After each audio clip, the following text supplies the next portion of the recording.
Здраво на сите, добро дојдовте на нова епизода на Секси Мало. Денеска ме гости ми е Матеј Тројачанец, кој што е истражуваш во метаморфозис и воедно докторант на Институтот за психологија. Матеј, како си ни? Здраво, Милена, ти благодарам на поканата. Супер сум ова утро, денеска ми е слободен ден, така да малку сум полабо, може убаво да се дискутирам. Фала ти многу што дојда. Искрено, само се кажам, дека ова прва епизода кај што малку имам трема, затоа што Матеј е мој асистент на факултет, така да, ако се заткам, нема ми пише минус, тука не сме. Во секој случај, денеска епизодата се вика Учиме да учиме или Science of Studying 101. И избрах оваа тема бидејќи ми тикнува на мојата транзиција од средно на факултет, која излегу со таа самодоверба на академски бог, јас сум академско оружје и отприлика првите 2 недели на ПМФ ми стана многу јасно дека сега сум академска жртва. И таа прва колоквиумска се живееше онака од Red Bull и Божи благослови и не знам, не го поднесов многу добро целиот процес на транзиција. Многу фала за сите што ме биде да не пливам у Вардар кога ги дојдат првите резултати. Мислам дека тоа ме натера да мислам да ги разгледам, да кажеме, тие бекенд делови на учењето. Така што, Матеј, што всушност се случува во мозокот кога ние учиме? Како се менува? Да. Ти реков дека на едни од вежбите, кога разговаравме општо за учењето, зборувавме дека мозокот е пластичен, односно дека се трансформира, активно се трансформира дури на некое физиолошко ниво, кога ние учиме нови ствари, општо кога имаме различни искуства од оние секојдневнine со кои се среќаваме нели во животот. Тоа на најбуквално ниво значи ние да правиме нови неврални врски, нови синаптички врски, каде што бидејќи самите синапси изгледаат како своевидни звездички, нели, као на едниот завршеток, тие пополека како ресички доаѓаат и се спојуваат и прават едно ново струјно коло, каде што тие нови струјни кола ние однова најчесто нели со повторување на некои од действијата, на искуствата, на емоциите, на начинот на размислување,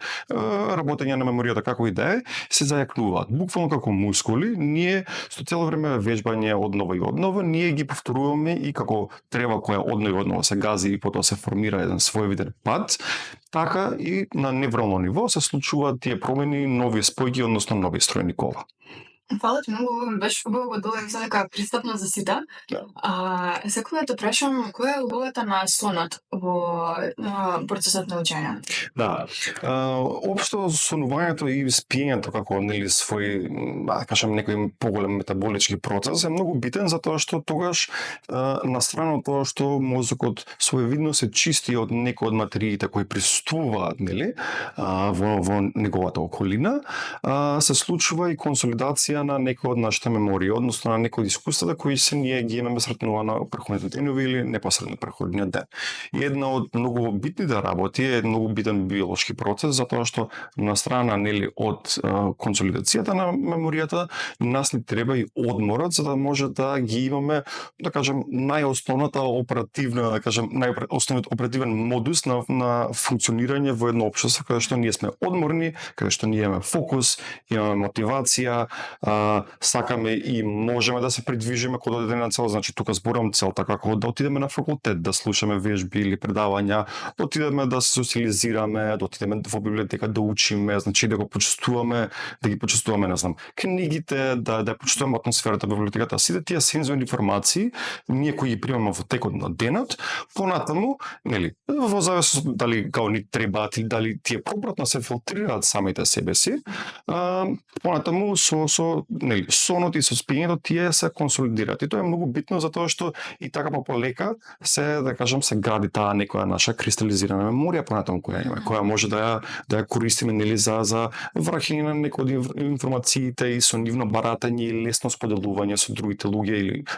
конкретно за тестови кога нели се случува оној момент да ми текна на прашањево и седиш и на 30 секунди пробуваш да се фокусираш, да се сетиш кои се можеби некои од мнемоничките техники или можеби некои од параграфите или од самото предавање каде што ги имаме слушнато тие информации, пробуваме да се навратиме на нив и да ги искористиме после да ги репродуцираме на самиот текст или на испрашување или на што и да е. Така да спиењето и општо сонот се стварно исклучително битна работа и затоа цело време се зборува не само од нас, кажам, психолозите, туку и од докторите, така се препорачува да има некоја минимална од со прилика 7 часа до некоја максимална 9 час непрекинат сон,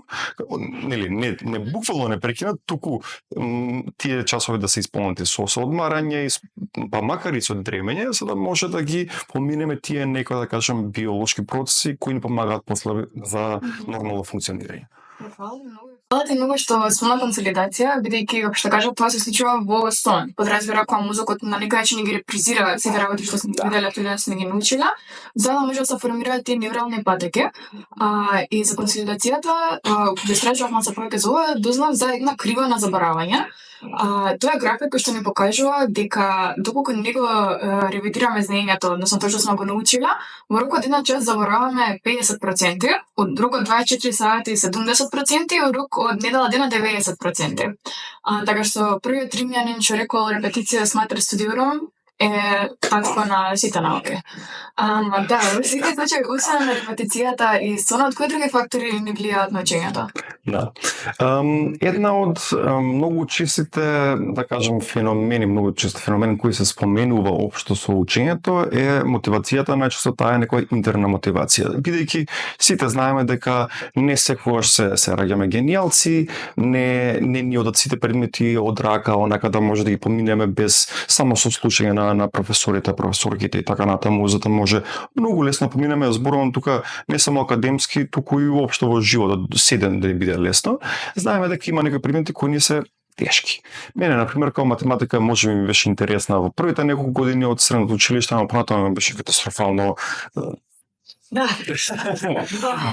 Тоа е за жал, бидејќи јас не знам во мозокот некако како да немам направена таа клопка, да кажем, склопка, за да можем да бидам интерно мотивиран, за да и кога се среќавам со нека потешкотија, да можем со, да кажем, сила да ја надминам и да ги isпроцесирам сите работи, сите формули да ги запомнам, да сватам како работат, да кажем, текот на решавање на една задача и така натаму. И ова го зборувам можеби само во рамки на математиката, но тоа функционира за се други предмети. И сега многу често се случува, ќе кажеме например мој пример, јас од своето искуство не бев измеѓу многу добар и одличен студент, за некои предмети ми беше многу лесно да учам и многу сакав да учам, за некои предмети не сакав, ама генерално немав некоја огромна мотивација за учење и како што ти спомнав претходно, бидејќи првиот факултет кој го запишав беше новинарството и после тоа се префрлив на психологијата. Новинарство не било кој предмет, имаше некои предмети кои ми беа навистина интересни, но например некои други предмети стварно не сакам да ги пипнам со стап од далеко да помирисам за нив. Тоа не беше таква, да кажем, таква ситуацијата кога се запишав на психологија. На психологија кога отидов, скоро сите предмети со чести исклучоци ми беа фасцинантни, пробував цело време да изумам што е можно повеќе од професорите, па дури да ги њавам да ми дават повеќе литература, да се интересирам, јас да барам, да спуштам не пиратски, ама книги, да спуштам книги со кои после може да си истражувам некои од своите идеи, да видам, да учам за нови концепти и така натаму. И тој момент каде што ќе буквално како искра ќе се појави кај еден, да кажем, студент, е многу битен затоа што тоа понатаму се да кажем преведува, се пренесува и во други домени, например како други предмети можеби или други сфери од живот кои инаку би ни представувале многу поголема потешкотија, многу повеќе, да кажем, со маченки гледаме тие процеси, не можам да го учам ова така натаму. Знам дека како окей, може да гледам поголемата слика или да кажам целата на подолг пат и да можам да кажам окей, овој да кажам проблем, оваа препрека, овој напор сега што ќе го давам, знам дека ќе има многу поголем исход понатаму. И таа интерна мотивација е многу битна, не е само кај студентите, туку да се пронајде и кај уште од средното и од основно училиште, да може да ние некако има различни пракси, различни начини така натаму да ја дадеме таа иницијална искра каде што понатаму студентите ќе бидат интерно мотивирани да ги прават и да ги надминуваат тие некои напори или предмети кои им се потешки инаку. Верим, баш мотивацијата од биолошки аспект долго гледаме тие, да кажеме, бекен процеси, тука голема улога игра допаминот, бидејќи тој помага да подобро да ги меморизираме работите. Така што, освен допаминот, нешто што игра голема улога е исхраната, односно тие заситени масти и шеќери. А сега јас додека го подготвував оваа епизода и претходна, имам видена студија за глувци, кој што да кажам една група на глувци биле хранети со просечна исхрана на еден американец и глувци кои што биле хранети, да кажеме, со нутритивни, ги запазили нутритивните вредности. Едноставно им биле зафалени сите минерали, сите витамини, биле физичко активни и сега глувците ги ставаат во кофа со вода и треба да најдат, да кажеме, островче. И глувците кои што биле хранети со квалитетна исхрана, да кажеме, во рок од 2-3 секунди го наоѓаат островчето, а глувците кои што се хранети со катастрофална исхрана, им треба дупло, ако не повеќе од тоа, само за да го најдат островчето. И мислам дека кога сватив колку влијае храната на мојот мозок и колку тоа што, например, јас кога учам, постојано јадам благо. И тоа ми создава таков тип на мозочна магла, што не можам подобро да меморизирам. Сам една од основните мотивации кога учев на ПМФ, на секој 10 страни има вкупено, да кажеме, шлаг, љубенка шлаг, и секој 10 страни си има шлаг. Така што тоа било крајно контрапродуктивно, фала ти Милена. Откога почнав да читам за вие brain hacking, да кажеме, начини на учење, новата мотивација ми е секој пат кога имам пауза, си правам како денс парти, си пуштам музика, малку ги го раздвижам телото, ќе почнам да играм и тоа првоосновно ми го освежува телото, а и физичката активност ти влијае на тој начин што во мозокот се продуцира супстанца која што баш промовира пластичност. И откога ќе се изиграме, да кажеме, ќе извежуваме, ќе се прошетаме, многу побрзо ги меморизираме работите, затоа што самиот мозок веќе има супстанции, прекусори што не овозможуваат тоа побрзо да го меморизира. Во рамките на сето ова што го кажавме, дали би можела да ни кажеш дали образовниот систем зима било што од ова во предвид или како се направени тие програми да соработуваат или на некој начин да не соработуваат со природните механизми за учење? Да. Значи, и некои од претходните прашања директно се поврзуваат од ова. Значи, не е само исхраната, иако исхраната е многу битна работа и тука, нели, станува збори за можеби некои од социјално-економските разлики кои може да се појавуваат, иако ние номинално, нели, на сите ученици од основно средно образование, односно основно мислам дека им се пружа храна, ужинка или што и да е некој, да кажем, основните физиолошки потреби им се запазени. Дали е тоа така исто на исто ниво, соодветно ниво, не сум сигурен. Исто тоа важи за средно образование, барем моето искуство беше каде што секој, нели, со колку пари имаш, толку ужинка ќе може да се купиш понатаму и за да може да те тера во текот на денот. И сега доаѓа, значи, тука исхраната, како што спомнавам преска, испиењето. Не секој има ист хронотип, значи не секој може да функционира подеднакво исто, а нас светот како што ни е поставен како таков, ние сме, да кажем, повеќе свртени кон хронотипот, односно оние луѓе кои се будат и функционираат многу полесно наутро. Јас не сум таков тип, за жал. Мене ми треба доста време додека се расонам прво, додека ги завршам физиолошки потреби, додека се измијам, додека се облечам, додека почнам малку побрзо и оптимално да ми функционира мозокот, да можам јас да сум присутен во светот. И тука зборувам и за најосновни ствари, значи додека возам велосипед да не направам некоја грешка, не направам се обраќај, прекршок да се повртам, друг да повртам, не дај Боже, и така натаму. Работата дали се синхронизирани образовните системи, големо прашање, можеби јас не сум некадерен да зборувам за оваа тема, но дефинитивно некои од тие работите, значи кога ќе поминам блиску бидејќи поминам доста основни училишта, например на пат на кај работа, можам да видам кои се некои од трафиките и какви се работи продаваат тие, нели,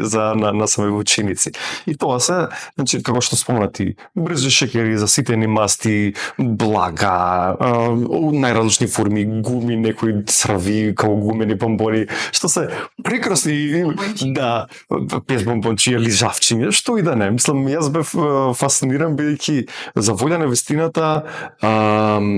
продавачката, бидејќи работи во онаков киоск, будка, трафика, ние што ја викаме, работеше преходно во основното училиште каде што јас одев, во Јана Москоменски, во Тафталиџе, и после тоа, бидејќи имаше нека проблеми, се префрли во Јохан Хајнрих Пестелоци, мислам дека тука е училиштето, и после 20 години сватив дека е истата жена и баш и за околу тоа и разговаравме, но не се, мислам, сакам да кажам дека и во околината условијата во која се наоѓаат самите училишта и што им се нуди како доодна храна, нели во текот на исхраната, допринесо тоа бидејќи шеќерите како такви се многу брзо површлив материјал, енергија, извор на енергија. Ние кога го потрошиме после тоа како што ни риба кога ќе ги изедеме шеќерните работи, после ни се спушта и шеќерот каде што почнуваме да се чувствуваме така малце како зашеметени, како да немаме енергија, можеби летаргични така натаму, што тоа директно влијае понатаму за како ние се однесуваме, колку внимание имаме за време на училиштните часови, или колку информации може да задржиме така натаму. Плюс тоа што го споменати што го правеше навистина една од подобрите работи можеби за учењето. Моја една да кажем пракса која имав особено за време на студентските денови беше каде што јас ки имам да кажем неколку блока часа од учење, дали се од 40 минути или час и половина не е битно, каде што ќе имам такви неколку блокови и после тоа ќе направам пауза, ќе имам една прошетка од например 45 минути сат време, зависи од расположение, така што се шетав со куќата. И баш за време на тој период пробував да се сетам што е можно повеќе од работите кои до тогаш ги читав. И со тоа пробував да си направам јас да кажем една приказна или некој поголем наратив каде што ќе ги соединам сите информации, да мене ми има интерна смисла тоа што сум го прочитал, да знам како можам после да го адаптирам без разлика дали за испрашување, за полагање или понатаму што мене многу малку подоцна во образованието ми текна, многу ми помагаше е да пробам да ги актуализирам тие некои знања, односно да видам како можам јас како млад научник некои хипотетички истражувања кога би ги правил, како би ги направил и како би го истражил тоа, да ги поставам значи некои од основните хипотези, како би им пришол, значи како би можел да ги истражам, кои се некои од анализите што може да ги применам и така натаму, чисто за да можам да ми биде малку поопиплива материјата, бидејќи ние за жал на психологија генерално се осврнуваме кон теоретски ствари, многу поретко кога имаме некои да кажем моменти каде што посетуваме некоја установа или разговараме со некој практичар или нешто така, каде што можеме да видиме како на вистина се прават, а да не биде тоа нели што зборувавме прашалници само или инвентар или што и да е, да можам да го пренаменам знаењето, она што го прочитав во некаква друга форма што ќе ми биде после многу полесни за запомнување. И после тоа нели за враќање односно нели да имаме реприза на тие некои информации. Баш се го поврзал со интринзична мотивација, како што кажавме, тоа игра многу голяма улога. Да прашаш зошто го учам, како можам да го применам, и ќе запомниш многу полесно. Исто така, тоа што го спомна тој хронолошки ритам, затоа што ја бев изненадена кога дознав дека концентрацијата ни паѓа во циклуси. И ми се допаѓа тоа што на нашиот факултет навистина е запазено тоа, на секои 90 минути имаме голем пад во концентрација и не треба да одлика 15-20 минути колку што трае една пауза на факултет, додека концентрацијата повторно да поразна. Да. И баш тие пократки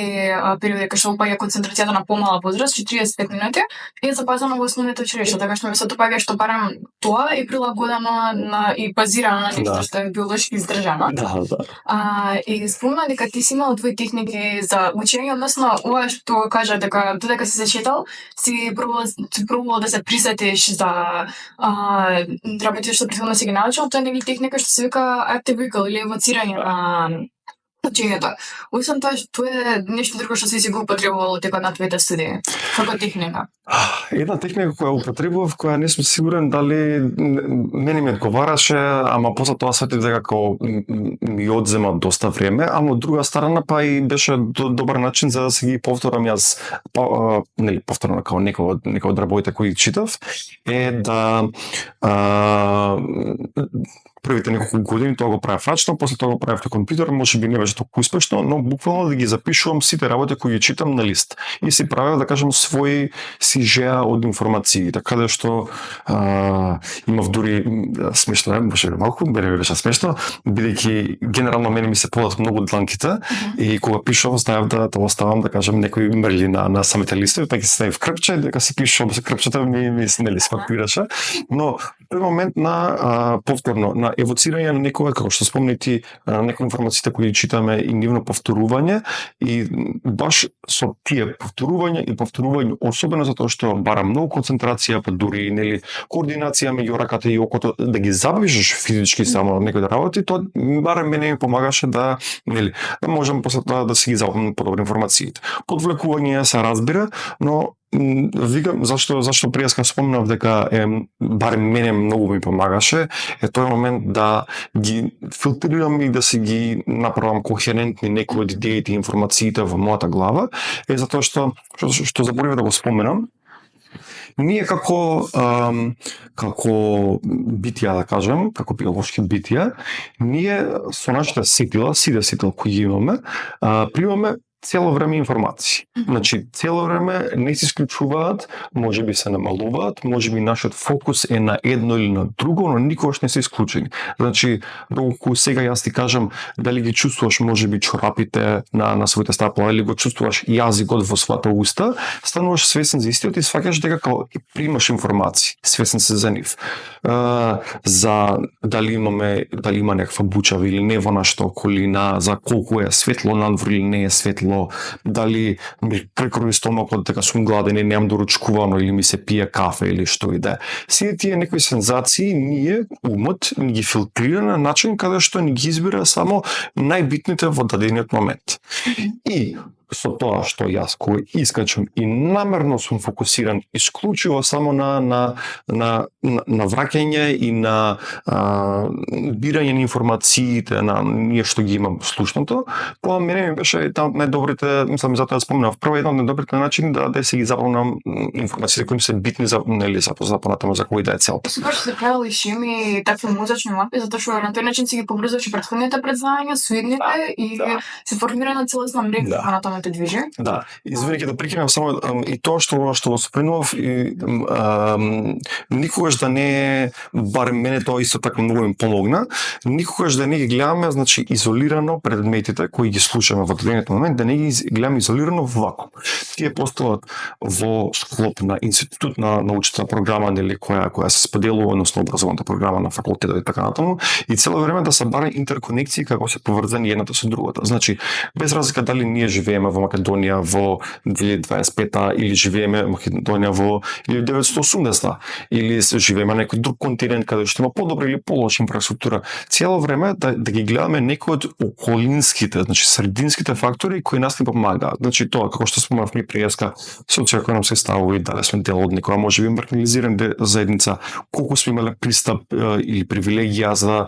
посетуваме или искусиме некои други искуства, школи, програми, стипендии, што и да е. Значи, колку ние редовно може да ги, како што спомна и ти, да имаме здрава исхрана или која ќе исполнета со најосновните прехранбени материјали, минерали, витамини што ни треба за оптимално функционирање и така натаму. Сите тие работи мора да се гледат во склоп на ултимативната цел ние која имаме. Ова е учењето, така. За да ние си приуштиме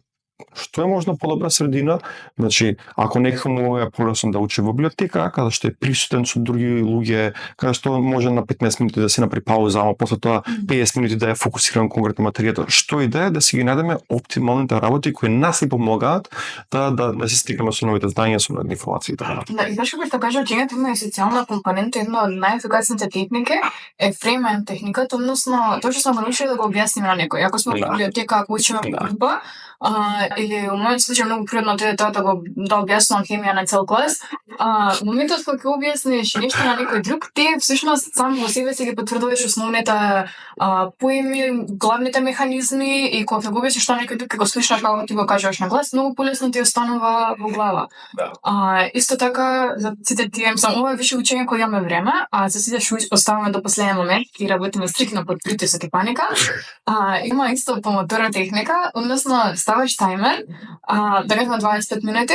учиш интензивно и после имаш 5 минути пауза, скролај на TikTok, игра и прави нешто и после враќај се на учење и таквите пократки циклуси, баш тој притисок што го става, го активира мозокот, побрзо да меморизира податоци, бидејќи тоа ти е времето определено за, да кажеме, тоа поглавје да го научиш. Исто така мене ми помогна многу, се вика двојно кодирање, односно поврзување, да кажеме, со еден клуч на меморирање со друг клуч. Да кажеме, јас така научив сите елементи од периодниот систем, што беше многу стар дека на колоквиум нема може да носам периоден систем, искам дека можам, нема врска. На YouTube има песничка и еден тип ги ракува сите елементи од периодниот систем, и кога ти текне таа меморија, ти текнуваат сите елементи. Така што многу препорачувам кој учите, направете си песничка, направете правите си TikTok dance, нешто смислете, затоа што телото, мускулната меморија ќе ви помогне да ги евоцирате понатаму знаењата кои што сте ги стекнале во текот на денот. Да.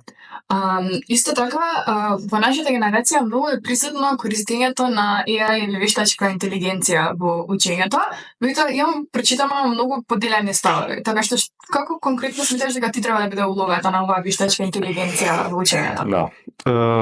Не сакам да бидам или технофоб, да бидам етикетиран со окей бумер коментари и така натаму. Ама вештачката интелигенција има не дека постои. Прво, мислам, фактот е дека е направена, веќе е присутна во нашето општество и веќе нема враќање на тоа. Тоа е еден факт, бидејќи не верувам дека ќе може да се одеднаш да се случи таква мокна регулација каде што сите земји на планета одеднаш ќе се говориме, веќе нема вештачка интелигенција, не користиме така. Присутна. Тоа е. Како што, мислам, може екстремен пример, ама како што од кога се научниците Опенхаймер и неговиот тим ја направија нуклеарната бомба, односно нуклеарна енергија, веќе нема враќање после тоа. Работата е дека ја треба да се гледа како алатка. Значи, зборувам како алатка, како што ние преходно го имаме користено калкулаторот за сметање, што дури тогаш што бил критикуван бидејќи така ни се одзима, да кажам, таа пракса од ментално праење на аритметика и на решавање задачи, брзо, не знам, вадење на дробки или што и дека, не е ни битно, ама поефективно ние може да работиме баш затоа што е само алатка, ама не е целосна замена за учењето. Исто така и за интернетот, например, во мое време го имаше само Google Scholar, да пребаруваме или датотеки и така натаму, ама пред наше време беше одење во физички во библиотека, каде што ти датотеката со картички ги пребаруваш, додека не најдеш кој да е списание, не е ни битно, за да можеш после да го најдеш самото списание, па да го прочиташ трудот кој ти треба. И тоа одење пешки, колку што има придобивки, значи и ангажирање можеби со други студенти, со библиотекарот, пропратно може да се појави некој професор кој може ти посочи некоја, да кажем, друга книга или списање конкретно кога што ти го бараш и има таа информација бла, си има своји придобивки. Ама нели се губи на брзината и на ефикасноста која правиме доколку ние пребаруваме на Google Scholar на интернет или на што и да е, не е ни битно. Кога е, да кажем, можеби еден чекор понатаму, кој јас еве сега, мислејќи дека Google Scholar е најдобриот начин за ние да пребаруваме работи и списање или што и да е трудови, не е ни битно. Сега доаѓаме до вештачката интелигенција, која барем од тоа што имам слушнато дека која ја користат за замена на мислење, а не само како алатка. И сега тука што мислам? Генерално, например, кога се бара да се пишат некои есеи или кога се бара да се пише нешто каде што треба ние да дадеме свој инпут, своје осврнување и така натаму, се користи за да се замени нашето критичко размислување. И ова баш бидејќи ме интересираше и темава, мислам и пред да ја споменеме нели како можна тема за разговор на подкастов, искочија некои многу интересни истражувања каде што токму и тоа се покажуваше, но со еден мал астериск, со една мала звездичка. Значи, кога ние ја користиме вештачката интелигенција, се случува на англиски тоа го викаат cognitive offloading, односно кога ние пополека когнитивниот напор може да го пренесеме на нешто друго да превземе, нели, за да може да ние стигнеме до кој да е крајната цел. Каде што тој cognitive offloading ние го правиме на сметка на критичкото мислење. Значи тука го има тоа истражувачите преку експериментален начин, каде што имаат видено дека не е само кај помладите генерации, ама особено, или барем статистички позначено, кај младите генерации да има намалено ниво на критичко мислење со тоа што кумирно се користи вештачката интелигенција. Сега, зашто реков преска со звездичка, односно астериск, тоа беше само кој учениците кои имаат средни или пониски, да кажем, постигнувања или оценки или процеси или кои да е. За оние ученици кои имаат повиски, нели, постигнувања, оценки, успеси или што и да е, најчесто не се гледа, односно нема статистичка како значајна разлика. И сега, ова е многу битно затоа што пак ќе кажам, не е дека и јас за некои работи ги користам, например кога има некои например во Excel некои работи кои не знам како да ги направам, кои ги пребарувам на интернет, барам ми кажува дека треба да се направи нека многу пософистицирана формула, тоа што му кажам, треба на ChatGPT или кој да е, не е битно, да молам направи го ова за мене.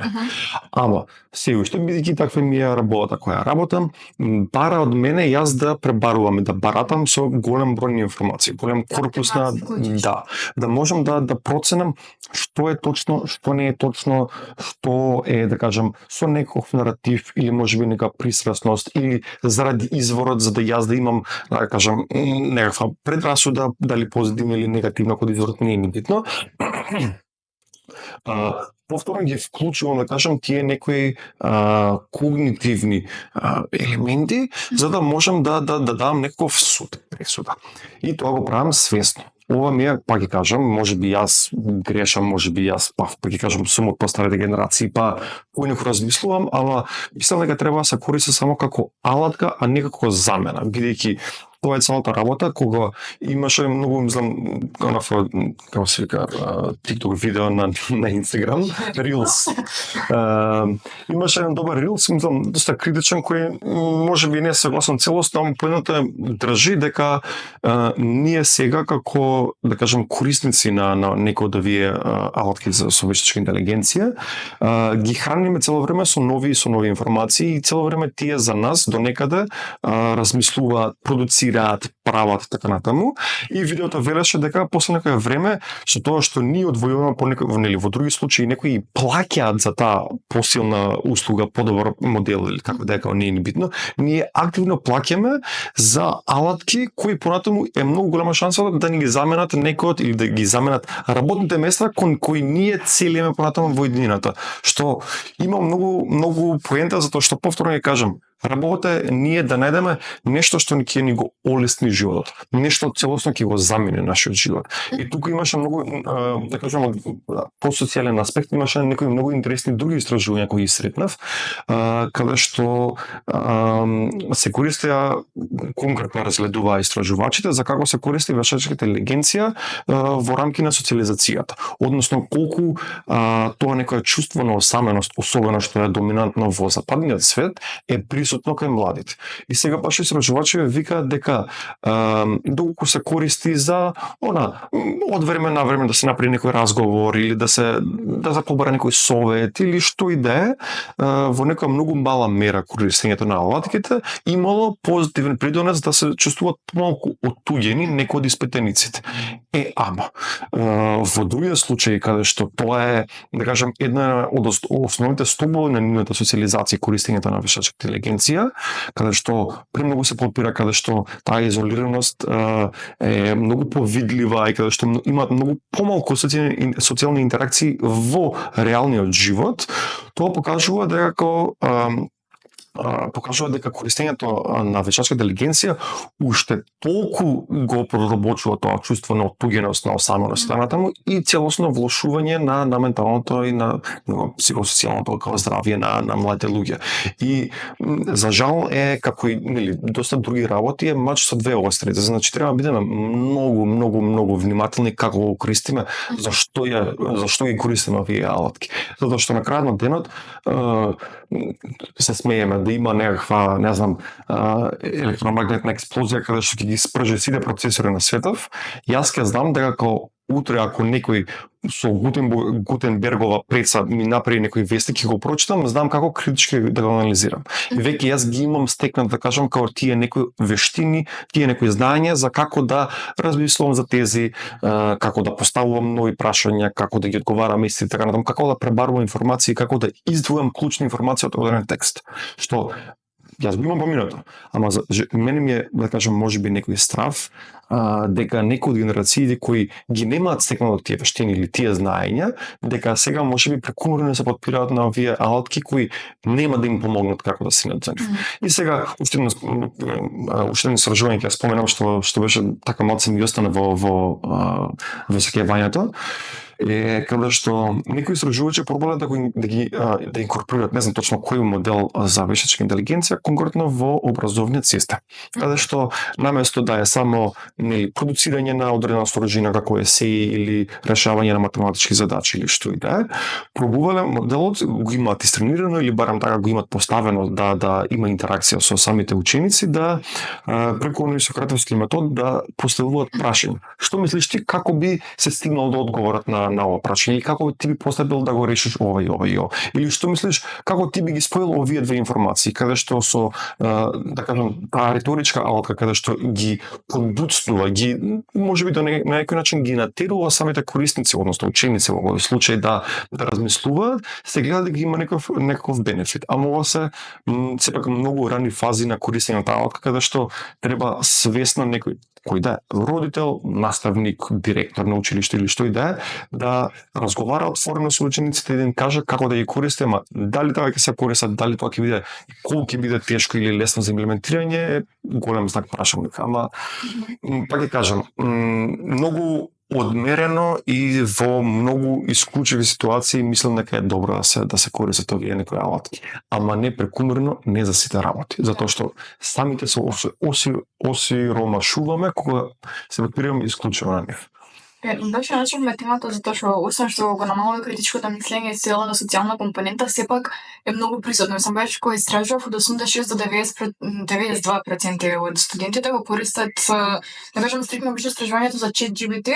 во своето учење отприлика 54% го користат на недавно ниво, така што не знам, сега од една страна бив милионер, потом ќе почнеме да инвестираме во нешто фантажи за AI, ама добро мора да се има подкаст на владење. Во секој случај беше во што каже дека треба ни биде само асистент и насочувач. Мене конкретно ChatGPT го користам, меѓутоа повеќе користам на платформа Perplexity, не ги кипам кај сега нека се разлија. Во основа кога поставиме прашања, најнапред ни ги враќа сите извори, за да може да ги прочитаме сами сите истражувања и понатаму ни поставуваше 5 подпрашања за да може да ни насочи во која насока сакаме ние да продолжиме со нашето истражување. Тебе да мотивира ти да поставиш нови прашања, ти да создаваш нови мрежи и едноставно ти е многу подобар асистент, односно баш асистент наместо да завршува работата твоја, да? Исто така може да се користи за брз фидбек, односно ако напишам некој текст ми треба некој на брзина да ми каже што можам да изнамам, да има апликации што се плаќаат за тоа, меѓутоа имам и слободни извори кои што може да го искористам да ми каже како нешто да преформулирам, да ми даде идеја како нешто да насочам. Понатаму многу ми се допаѓа тоа што ова беше истражување во Америка каде што имаат целосно училиште кое што целосно функционира на AI принципот, се е многу разлика помеѓу бумери и Gen Z, ама фактички сите ученици учат самостојно само преку таблети и AI кој што им објаснува материјата, им овозможува да си го испостават свој темпо на учење и баш им овозможува автономија, за да може да се насочуваат многу порано во тој образовен процес и децата главно учат и искуствено. Така што, како што кажам, метод 2 илустрација доволку се користи прекуморно, на некој начин сами себе се осакатуваме. Сами треба да биде придружник, не патирица понатаму животот. Една работа која сакам само да споменам дека не треба да се заборави е дека например за разлика од можеби калкулаторите, за разлика од барање информации во библиотека, по книги, енциклопедии, па дури еве да кажеме на интернет со Google Scholar и така натаму, е таа потера на информации, таа истрага, најчесто не доведува понекогаш можеби да биде и ќорсокак, понекогаш може да стигнеме и до неки погрешни информации или што и да е, не е битно, ама најчесто ние стигаме до она што сакаме да го прочитаме, да кажем, тој корпус на трудови книги или као не е битно. Работа со овие што се ChatGPT и другите модели со вештачка интелигенција е дека се уште, за жал, бидејќи колку се 2,5-3 години веќе колку функционираат не е битно, е што они грешат и грешат во голема стапка. Односно тоа го викаат халуцинирање, каде што тие продуцираат некои, например, информации, материјали, цитираат некои истражувачи кои не постојат. Или конкретно на многу различна тема се да кажам информациите кои фактички тие ги цитираат. Во има случај дека да во некој наврати може да дава линкови, но повторно ќе кажам, тој момент каде што барем и самото читање на еден абстракт на труд, на научен труд, тебе ќе ти даде многу повеќе информации, многу ќе ти биде појасна сликата отколку да ти го сумира, барем моето искуство такво, да ти го сумира некој ваков модел на вештачка интелигенција. Сваќам дека како и секоја технологија се повеќе и повеќе се усовршува, но има многу, да кажем, голема стапка на тие што ги викаме лажно позитивни резултати кои ги дава. Каде што бидејќи ние и тоа е дел од критичкото размислување, не сме сигурни, односно ние му веруваме на ChatGPT или тоа што е шалата, бидејќи јас се уште седам на Твитер, кога ќе напишат Grog is this true, односно Grog дали ова вистина за било која, да кажем, нова информација, каде што стапката на гуглање на одредена ствар, значи да можам да отидам да видам кој, дали, не знам, каналопит или Телма или некој ќе извести за што и да е, да можам да потврдам од различни извори или што и да е. Тоа е еден од начинот каде што ние можете да градиме, да кажем, некаков можеби модел за вистината, за фактите кои ги посведочуваме. Најчесто, па ги кажам, ваквите модели, особено за работи кои се случуваат во многу скорошно време или за кои не се утврдени со децении назад као на знаење, не може да ги брадат толку ефективно и толку брзо. И мене ми е тоа, да кажам, еден од проблемите со кои се очуваме на работа, каде што тоа прекумерно подпирање на вештачка интелигенција може да донесе до луѓе да донесуваат заклучоци базирани на погрешни информации. Тоа е, да кажам, еден од стравоите. Која сте номинари. Да. Jer мислам дека тоа може да заклучиме дека AI треба да се потребаме тоа критички и етички. Беш, она што почнавме да се нагледиме дека учењето во целост биолошки е универзален процес, меѓутоа процесот на учење е индивидуален, така што сите експериментирате со своји техники, со своји пристапи, своји методи, додека не се го најдете вашиот начин и можеби малку повик домон да ја проследат оваа епизода и да направат нека реформа во нашиот систем. Во секој случај, Матеј, фала ти многу што ни гостуваше во нашата секси мама. Фала тебе, Милена. И тоа, секси екипа, се гледаме нареден пат. Чао,